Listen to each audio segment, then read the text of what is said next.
ደግሞ ድልበፋራ አለላችሁ 100 ብር ለመስጠት ካሜራ አስከትሎ ይመጣል። የገረመኝ ይሄ ኮመንት ነውና እዩ ጩፋ ግን ከነሱ ላይ ነው ዘይት እየሸጠ። ሰላም ውድ የቻናሌ ቤተሰቦች ሰላማችሁ በያላችሁበት ብስት ይበልልኝ እያልኩኝ ዛሬም እንግዲህ እንደወትሮ አዳዲስ ነገሮችን ይዤ ከች ብያለሁ። እናም እንግዲህ ከእናንተ የሚጠበቀው በታማኝነት ይህንን ቻናል ሰብስክራይብ ማድረግ ነው፣ አዲስ የሆናችሁ ሰዎች ካላችሁ ማለት ነው። እና ቤተሰብ የሆናችሁ ሰዎች ደግሞ ላይክ እና እንደገና ደግሞ ሀሳብ አስተያየቶቻችሁን በኮመንት ሴክሽን ላይ እንድታሰፍሩ ይሁን።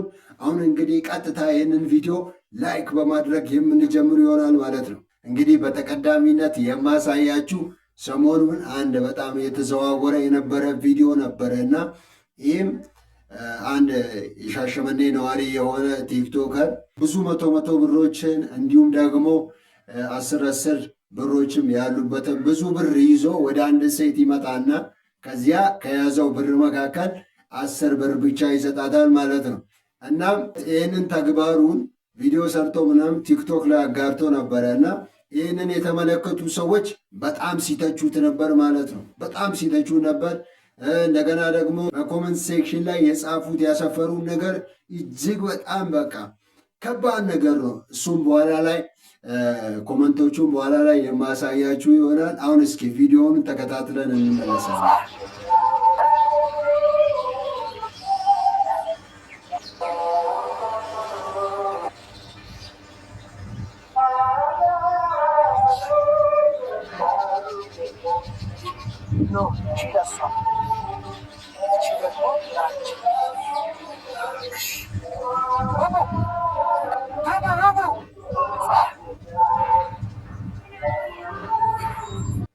እና እንዳያችሁት እንግዲህ ብዙ ብሮች ይዞ መጥተው ከያዘው ብር መካከል 20 ብር ለእሷና ለያዘችው ሕፃን ሰጥቶ ይሄዳል ማለት ነው። እና ይህንን የታዘቡ ሰዎች በጣም በኮመንት ሴክሽን ላይ ቀደም ሲል እንዳልኳችሁ ከባባድ ነገሮችን ጽፈውልን ነበር። እንደገና ደግሞ አንድ ልጅ ማለት ከተቃወሙ ሰዎች መካከል ዲዩት አድርጎ የእሱን ቪዲዮ የሰራበት ሁኔታ አለ እና እስኪ እሱንም ተከታትለን እንመለሳለን። ድልበፋራ አለላችሁ 100 ብር ለመስጠት ካሜራ አስከትሎ ይመጣል። ማለበት መወገዝ አትችልም። እንደኔ አይነት በጎ ሰዎችን እንደኔ አይነት ጥሩ ነገርን ለመስራት የሚለፉ ሰዎችን ከቻልክ ታበረታታለህ እንጂ ፈጽሞ ማውገዝ አትችልም። በአንድ ሰው ውግዘት የሚቆም መልካምነት የሚቆምም ደግነት የለኝም። ይህቺ እናት እኔ በሰጠዋት 100 ብር ቢያንስ ዳቦ ገዝታ ከልጆቿ ጋር በልታ አብራ ሊሆን ይችላል። አሊያም ላዘለችው ልጇ ወተት ገዝታበት የልጇን ጉሮሮ በወተት አረሳ ሊሆን ይችላል። አንተ ግን እኔ የምሰራውን መልካምነት ከመንቀፍ ይልቅ እና እርዳ፣ ለመርዳትም ደግሞ ጉጉቱ አድሮብህ ከሆነ እኔ የዚችን እናት አድራሻዋን ከነቦቷ ከነወረዳ ከነቀበሌ ጭምር እነግርሃለሁ። የሰዎችን በጎነት ማደብዘዝ በጎ ያስብልም ለእይታ ብለን የምናደርጋቸው እና እንዳያችሁት እንግዲህ ትክክል እንዳልሆነ ተግባሩ ሲናገረው ነበር እና ይህ ልጅ ግን አሁንም እንትን አላለም። ገብቷቸዋል አይደል? ማለት በቃ ረጋ ብሎ ምናምን መናገር አልቻለም። ወደ ስድብ ምናምን ወደ መቆጣት ልጁን ወደ መተቸት ነው እንትን ያለው። ባይዘው ያኛውም ልጅ ዲዩት አድርጎም የሰራው ልጅ እንደ ስድብ ያሉ ነገሮችን መናገር የለበትም እና ከዚህ ጋር ተያይዞ አሁን እኔ ማለት የምፈልገው ነገር ምንድን ነው፣ እሱ የልጁ ዓላማ ትክክል ሆኖ ሳለ ብዙ ብር ይዞ መጥቶ 20 ብር ብቻ 10 ብር ሰጥቷቸው መሄዱ ነው። ምክንያቱም ብዙ ብር ይዞ ሲመጣ እናቲቱ በጣም በቃላለ 200-300 ብር ይሰጠኛል ብላ ልጠብቅ ትችላለች። እና ያ ነገር ነው አሁን ትንሽ ልጁን እንትን ማለት እንዲተች እንዲነቀፍ እያደረገ ያለው ማለት ነው። ለማንኛውም በዚህ ተግባሩ ምክንያት እስኪ የተጻፉለትን ኮመንቶች የማሳያችሁ ይሆናል። እስኪ ተመልከቷቸው እነዚህን ኮመንቶች።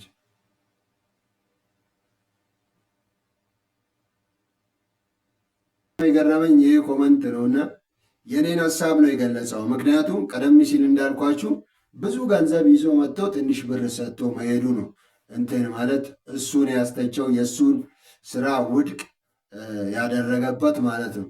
እና እንደዚህም አይነት ነገር አለ እና አሁን ይህ ልጅ ማለት ለዚህ ልጅ አሁን እኔ የምለው ነገር ምንድን ነው፣ እሱ ማለት በቃ አይደል ሐሳቡ ዓላማው ጥሩ ሆኖ ሳለ ትንሽ ብር ሰጥቶ እንትን ማለቱ ነው። እና ያን ነገር እንትን ባያረግ ጥሩ ነበር። ማለት የያዘውን ብዙ ብር ደብቆ አሊያም በሆነ ነገር ይዞ ከኪሱ የሆነች ነገር አውጥቶ ሰጥቶ ቢሄድ ኖርማል ነበር እና ያን ቢያደርግ አሪፍ ነበር እላለሁ። እና አሁን በማስከተል ደግሞ የማሳያችሁ አንድ ሀብትሽ ቦረና የሚባል ሰው አለና ሀብትሽ ቦረና የሚባል ግለሰብ አለና ይህ ግለሰብ ምናልባት ልታውቁት ትችላላችሁ። አገልጋዮችን ሙሉ በሙሉ በቃ በመተቸት ነው የሚታወቀው። መልካሙንም ክፉንም ስራ በቃ ውድቅ በማድረግ በማጣጣል ነው እና የሚታወቀው። እስኪ ይህንን ቪዲዮ ተከታትለን እንመልሳለን። ይሁን አለ።